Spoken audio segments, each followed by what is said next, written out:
If God has not only kept Abram alive as he confronted a trained army of thousands with only 300 people, but God also gave Abram the victory over them, Abram's got to be happily worry-free at this point, right? Nah. Oh my goobers. I think those kings are going to come for me. Aw, man. And I refuse Sodom's reward.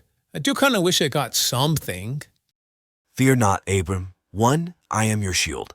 And 2, even though you gave up the wealth of an entire nation for me, you didn't miss out on anything because I will reward you greatly. Okay. Thanks, God. Wait, but who will I pass everything on to? I'm still childless. 10 years ago, you said you'd give me so many descendants, like the number of dust on the earth. But you haven't given me any children. The heir of my household is still my head servant. Your head servant won't be your heir. Your heir will be your own son, from your own body. Come outside. Look up, towards heaven. Count the stars. If you can count them, then you can count your descendants too. Whoa. And Abram believed God, and God counted Abram's faith as righteousness.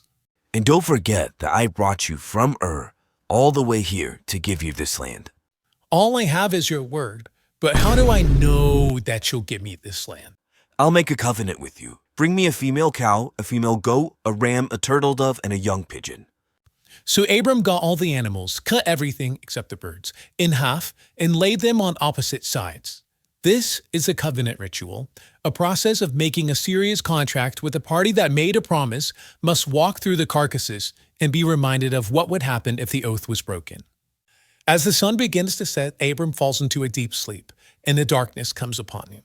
Now, God reveals what's going to happen to his offspring. Know for certain that your offspring will be slaves in a foreign land for 400 years.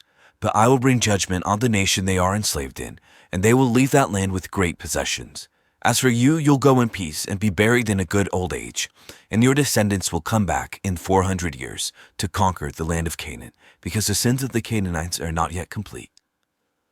When the sun had gone down and it was completely dark, God himself passes through the carcasses in the form of a smoking firepot and the flaming torch, all while Abram is deep asleep.